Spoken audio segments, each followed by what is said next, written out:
আসসালামু আলাইকুম। আশা করছি সবাই ভালো আছেন। তো আলহামদুলিল্লাহ আমিও ভালো আছি। তো একটা বিষয় অনেক ভালো লাগলো দেখে যে এখানে বেশ কিছু ধান ছিল আমাদের, এবং মানে এখনও ভালো মানুষ আছে এই পৃথিবীতে, বাংলাদেশে, ঠিক আছে, গ্রামে গঞ্জে এখনও ভালো মানুষ আছে। কারণ এটা বলার কারণ হচ্ছে এখানে বেশ কিছু ধান ছিল। এটা হচ্ছে একটা ক্ষেত বা চর। এখানে আমরা 28 ধান দিছি এবং এর মাঝে প্রায় 15 থেকে 20টার মতো কুচা হবে। এখানে 29 ধান দিছিলাম। তো এই 29 ধানগুলো আগে ছিল, এখানে খাটি নাই, যেহেতু কাঁচা ছিল। এখন আজকে প্রায় 15 দিন পরে আসলাম এগুলো খাইটা নিয়ে যাওয়ার জন্য। আমি ভাবতেছি যে এখানে কি আছে নাকি হিজাটো করা মানুষ নিয়ে গেছে। হিজাটো করা বলতে যে ধানের ছড়াগুলো থাকে এগুলো খাইটা নিয়ে যায় অনেকেই, দুই একটা করে টোকায় টোকায় নিয়ে যায়। তো এরকম মানুষ থাকে, মহিলা পুরুষ এরা থাকে, এগুলো খাইটা নিয়ে যায়। তো এই হচ্ছে আমাদের ধান, ঠিক আছে। তো এখানে যে প্রায় যে ওইখান থেকে এই অংশটা পর্যন্ত হচ্ছে আছে। তো এখানে প্রায় 15 থেকে 20টার মতো হবে, কুচা ছিল, কুচা হবে বা 15 কেজির মতো ধান হবে। ধানের অনুপাতে বা যে পরিমাণ এখানে হিজা আছে, ধান আছে, ধান গাছগুলো আছে, এগুলো দিয়ে 15 কেজির মতো ধান হবে। তো যাই হোক, এখন কথা হচ্ছে ভাবছিলাম এখানে এগুলো থাকবে না, হয়তো কোনো মানুষে নিয়ে গেছে কাইটা। বাট আলহামদুলিল্লাহ এখন আশা দেখি এগুলো আছে। বাট থাকলেও অর্ধেক আছে এবং অর্ধেক কাটা হয়ে গেছে।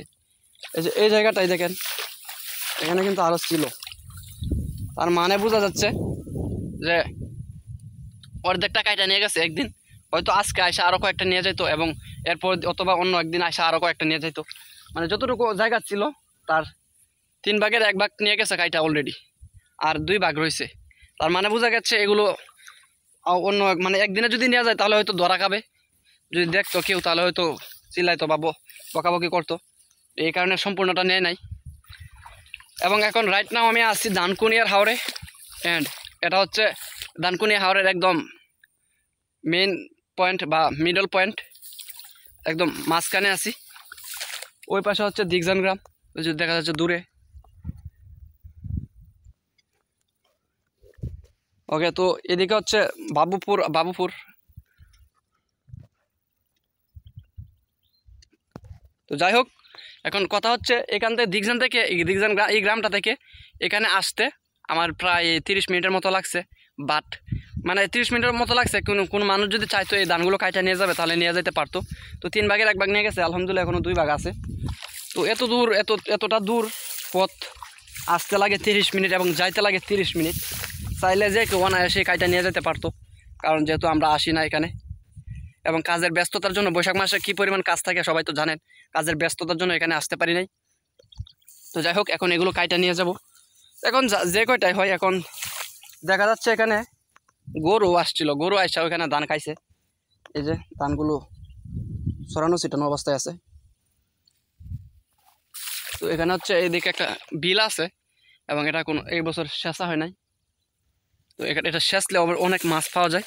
এবং যেহেতু এটা এই দানকুনিয়ার হাওর এবং হাওরের বড় বিশাল একটা হাওর, তো হাওরের মাঝখানে কী পরিমাণ মাছ থাকতে পারে এই বর্ষাকালে আশা করি আপনারা সবাই জানেন। এবং এখানে কমপক্ষে 15 থেকে 20 ফুটের মতো পানি হয় বর্ষাকালে, কারণ এটা হচ্ছে একদম মেন পয়েন্ট এবং এটা বিলে আছে বর্তমানে। এই যে 3 দিনের বৃষ্টিতে দেখেন কী পরিমাণ আদাত পানি হয়েছে, মাত্র 3 দিন বৃষ্টি হয়েছিল। তো যাই হোক, এটাই ছিল বলার, যে কয়েকটা মুইট ছিল এখানে এবং এগুলো এখনও আছে, পাচ্ছি। আমি ভাবছিলাম যে একদম একটাও পাবো না, সো আলহামদুলিল্লাহ।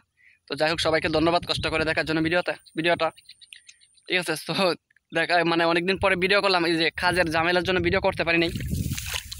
তো ভাবলাম যে একটা ভিডিও দেওয়া যাক অনেকদিন পরে, কারণ মানে একটা ভিডিও যদি না দিই তাহলে হয়তো সবাই ভুলে যাবে। তো যাই হোক, আজ আর বকবক করে লাভ নেই। সবাই ভালো থাকবেন, সুস্থ থাকবেন, ইনশাল্লাহ দেখা হবে নতুন কোনো ভিডিওতে। সকলকে নামাজের দাওয়াত রইল, সবাই ভালো থাকুন। আসসালামু আলাইকুম, আল্লাহ হাফেজ।